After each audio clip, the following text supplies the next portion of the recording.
மேடையில் அமர்ந்திருக்கும் அனைவருக்கும் வணக்கம். பத்திரிகை நண்பர்கள், ஊடக நண்பர்கள், இணையதள நண்பர்கள், PRO நிக்கில் முருகன், மேனேஜர் முருகேசன். முருகேசா, நீ என் மகனானி, எங்கே இருக்கிறாய்? அனைவருக்கும் வணக்கம். மேடையில் பேசி கைத்தட்டல் வாங்கும் அளவிற்கு நான் செந்தமிழன் சீமான் இல்லை. தயவு செய்து நீங்களே ஒரு தடவை கை தட்டிருங்கப்பா. இந்த கைத்தட்டல்கள் அனைத்தும் பரமசிவன் பாத்திமா அந்த குழுவிற்கு தான் போய் சேரும். செந்தமிழன் சீமான் சார், அண்ணா வணக்கம். பரமசிவன் கழுத்தில் இருக்கும் பாம்பு கேட்டது, சீமான் சௌக்கியமா? இருக்கும் இடத்தில் இருந்து கொண்டால் எல்லாம் சௌக்கியமே, இசக்கி சொன்னது. அதில் இல்ல, இதில் அர்த்தம் உள்ளது. இயக்குனர் திரு இசக்கி கார்வண்ணன் அவர்களிடம் நான் கேட்டேன், சார் நம்ம படத்திற்கு இசை வெளியீட்டு விழாவுக்கு யார் சிறப்பு விருந்தினராக வருது அப்படின்னு. அப்போ இயக்குனர் சொன்னாங்க, 2 சிறப்பு விருந்தினர் வராங்க, ஒன்று சீமான், இன்னொன்று கூல் சுரேஷ் அப்படின்னு சொன்னாங்க. அந்த இடத்துல ஒரு திருத்தம். என்ன திருத்தம்னா, சிறப்பு விருந்தினர் என்றால் அது சீமான், சிரிப்பு விருந்தினர் என்றால் அது கூல் சுரேஷ். அதற்கு ஒரு காரணம் இருக்கு. என்ன காரணம்னா, சீமான் என்றால் எழுச்சி, கூல் சுரேஷ் என்றால் குளிர்ச்சி, நாம் தமிழருக்கு உண்டு வளர்ச்சி.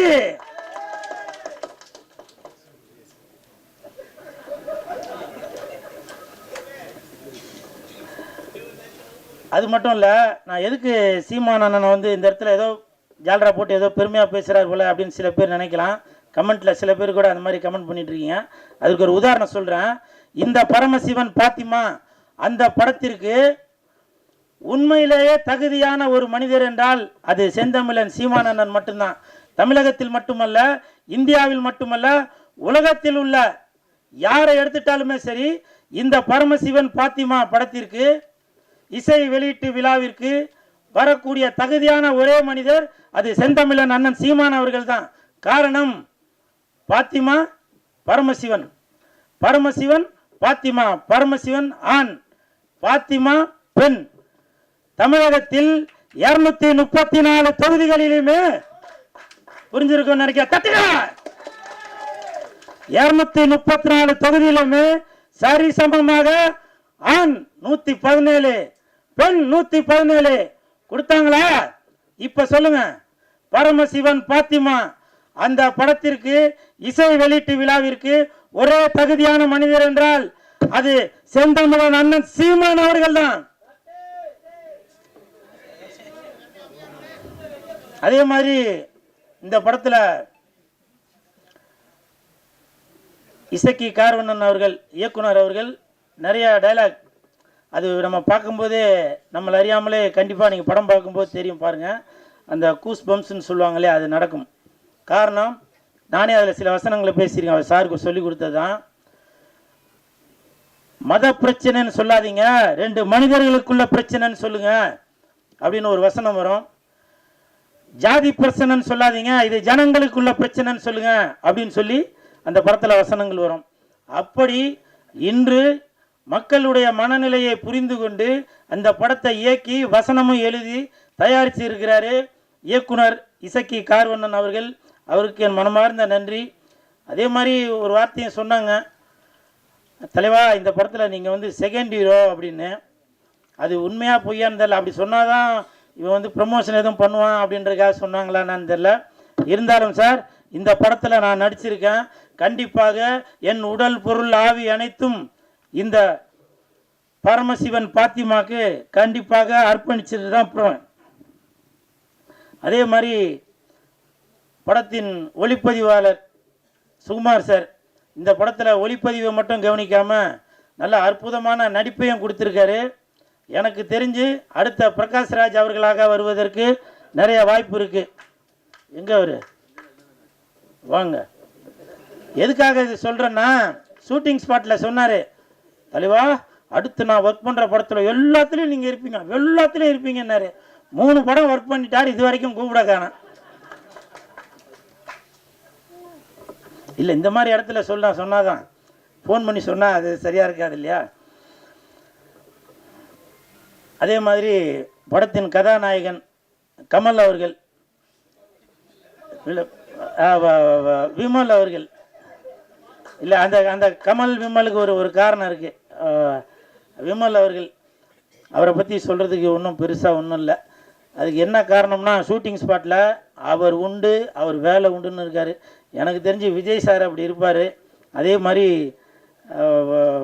விமல் அவர்களும் தான் உண்டு தன் வேலை உண்டு அப்படின்னு இருக்கார். கூப்பிட்டாக்க ஷாட்டுக்கு வராரு, இல்லைன்னா போய் பேசாமல் உட்காந்துறாரு. அப்படி ஒரு அற்புதமான மீது நான் ஃபஸ்ட்டு அவர் கூட தான் அந்த படம் ஒர்க் பண்ணியிருக்கேன். ஸோ வாழ்த்துக்கள் விமல் சார், வாழ்த்துக்கள். தம்பி உன் பேர் நம்ம விஆரா? விஆர். அந்த தம்பி வந்து என் பக்கத்தில் உட்காந்துருக்கும்போது நான் எழுதிட்டு இருந்தேன், ஆனால் என்னையும் கொஞ்சம் இப்போ நல்லா பில்டப்பாக சொல்லுங்கண்ணா அப்படின்னா. ஆனால் அவன் பேசும்போது அது சொல்லியிருக்கனால அது சொல்ல காணாம். இருந்தாலும் பரவாயில்ல, அந்த தம்பி விஆர் இந்த படத்தில் நல்லா நடிச்சிருக்கான். அந்த பொண்ணு கூடயே சுற்றின்னு இருப்பான். அவருக்கும் என் மனமார்ந்த நன்றிகளை தெரிவித்துக் கொள்கிறேன். அப்புறம் மிகப்பெரிய நன்றி இயக்குநர்களுக்கும் இசையமைப்பாளர் உங்கள் பேர் என்ன சார்? தீபன் அவர்களுக்கு என் மனமார்ந்த நன்றி. ஏன்னாக்க நான் ஆடுற மாதிரி ஒரு பாட்டு போட்டு கொடுத்துருக்கீங்க, மிக்க நன்றி. ஏன்னா என்னையும் இந்த மாதிரி ஆட முடியும் அப்படின்னு சொல்லி எனக்கு ஒரு ஒரு ஒரு பேர் ஒன்று கொடுத்து, அந்த பேர் வந்திருக்காங்களா? அதெல்லாம் வரவேணான் இருப்பீங்களா? கூல் சுலேஸ் வளர்ச்சி பிடிக்காதப்பா. என்ன பாலா? ஆமாம் ஆமாம், சிவசிவாய. அப்புறம் இந்த படம் வந்து ஜூன் 5ஆம் தேதி தான் ரிலீஸ் ஆக போகுது அப்படின்னு சொல்லி இயக்குனர் அவர்கள் என்கிட்ட சொன்னாங்க. உடனே எனக்கு வந்து ரொம்ப கன்ஃபியூஸ் ஆகி போச்சு. ஏன்னா அன்னைக்கு தான் தக் லைஃப் படம் ரிலீஸ் ஆகுது. அப்போ நான் வந்து சார்கிட்ட கேட்டேன், சார் அன்னைக்கு தான் தக் லைஃப் படம் வருது, அப்போ கமலுக்கும் விமலுக்கும் போட்டியா அப்படின்னு கேட்டேன். ஐயோ அப்படிலாம் இல்லை சார் அப்படின்னாரு. அப்போது சிம்புவுக்கும் கூல் சுரேஷுக்கும் போட்டியா அப்படின்னா, ஐயோ அப்படிலாம் இல்லை சார் அப்படின்னாரு. நான் வந்து இயக்குனர் அவர்களிடம் ஒரு தாழ்மையான ஒரு வேண்டுகோள் ஒன்று வைத்தேன். என்னன்னாக்க, அன்னைக்கு என் தலைவன் எஸ்டிஆர் அவர்கள் நடித்த படம் வருது, அதனால் நீங்கள் ஒரு நாள் தள்ளி ஜூன் 6ஆம் தேதி வைங்க அப்படின்னு சொன்ன அந்த வேண்டுகோளை ஏற்றுட்டார். ஏன்னா இதுதான் என் தலைவன் எஸ்டிஆருக்கு நான் செய்யும் கைமாறு. இது வந்து பெரிய போட்டி எதுவும் இல்லை, இருந்தாலும் என் தலைவனை நான் இப்படி தான் பார்க்கணும் அப்படின்ற ஒரு எண்ணத்தில் தான் சொல்கிறேன். என்றைக்குமே வெந்து தணிந்தது காடு, வெந்து தணிந்தது காடு, சீமானனுக்கு வணக்கத்தை போடு. அப்புறம் இன்னொரு முக்கியமான விஷயம், கமல் சார், நீங்கள் வந்து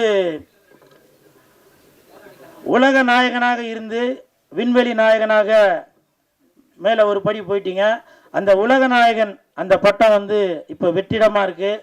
என் தலைவன் எஸ்டிஆர் அவர்களுக்கு அந்த உலக நாயகன் பட்டத்தை நீங்கள் கொடுக்கணும் அப்படின்னு சொல்லி நான் தாழ்மையுடன் கேட்டுக்கொள்கிறேன்.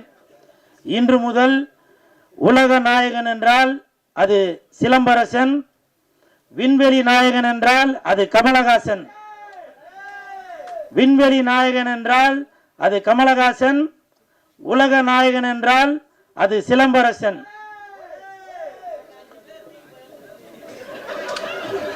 என்னவோ சொன்னீங்கப்பா, கேட்கலவா?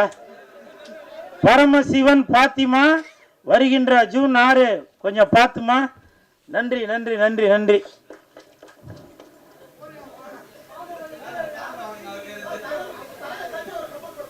ஓகே ஓகே ஓகே அம்மா, அடுத்து ஆரம்பிச்சிடலாமா? இப்போ இல்லை நான் இந்த இடத்துல ஒரு ஒரு விஷயம் சொல்லணும்னு நினைக்கிறேன். இப்போ நிறைய பேர் நினைக்கலாம், என்னவோ அப்படி போட்டுனா அப்படி வந்து நிற்கிறானடா அப்படின்னு. அதை பற்றிலாம் நான் எதுவும் கவலைப்படலாங்க. இதே நான் ஒரு ஒரு படத்தில் போட்டு நான் ஆடி இருந்தால் என்ன நினச்சிப்பேன்? சினிமாவில் காதலிச்சா ரசிக்குதப்பா உள்ளம், நிஜ வாழ்க்கையில் காதலிச்சா பறிக்குதப்பா பள்ளமா? சொல்லுங்கள். இதெல்லாம் பார்த்தா உங்களுக்கு இப்போவும் சொல்கிறேன் வேணாம் அது சொன்னா. ஏன்னா கூல் சுரேஷ் இருக்கிற இடம் எப்பவுமே ஒரு ஒரு ஒரு கலகலப்போடு தான் இருக்கணும். நிறைய பேர் கமெண்ட்ல அது இது சொல்லுவீங்க. செந்தமிழர் அண்ணன் சீமான் அவர்கள் இருக்காங்க, அவர் சொன்ன வார்த்தையை தான் இப்போ நான் சொல்கிறேன். வேர்க்காமல் விளையாட முடியாது, விமர்சனம் இல்லாமல் வளர முடியாது. அண்ணன் சீமான் அவர்கள் சொன்னதுதான். நான் அதை இன்ன வரைக்கும் அதை ஃபாலோ பண்ணிட்டு தான் இருக்கேன். சரிங்களா? நிறைய பேர் நினைக்கலாம், என்னப்பா இவர் ஏதோ கோமாளி வேஷம் போட்டுட்டு இருக்காரு அப்படின்னு. நான் கோமாளி இல்லைங்க, இன்னைய வரைக்கும் ஏமாளி. என்னை எத்தனை இயக்குநர்கள் ஏமாத்திருக்காங்க தெரியுமா? எத்தனை தயாரிப்பாளர்கள் என்னை ஏமாத்திருக்காங்க தெரியுமா? ஒரு படத்துக்கும் கதாநாயகன் கதாநாயகி அவங்க இவங்க எல்லாரையும் நடிக்க வச்சு அதை பண்ணி இதை பண்ணிட்டு வெள்ளிக்கிழமை மணிக்கு என்கிட்ட சொல்லுவாங்க, சார் நான் தெரியாமல் அவரை புக் பண்ணிட்டேன், தெரியாமல் இவங்களை புக் பண்ணிட்டேன் அப்படின்லாம் சில விஷயங்கள்லாம் சொல்லுவாங்க. அப்போ என்கிட்ட சொல்லுவாங்க, சார் நீங்கள் தான் கொஞ்சம் ஏதாவது இது பண்ணுங்க, நான் உங்களை அடுத்த படத்தில் அதை பண்ணுறேன் இதை பண்ணுறேன்னு. இப்பவும் சொல்கிறேன், நான் கோமாளி இல்லைங்க, ஏமாளி. நமது தமிழ் நியூஸ் சேனலில் உங்களது பொருட்களை வெறும் 500 ரூபாயில் விளம்பரம் செய்ய வேண்டுமா? தொடர்புக்கு 7806942275 தொடர்பு கொள்ளுங்கள்.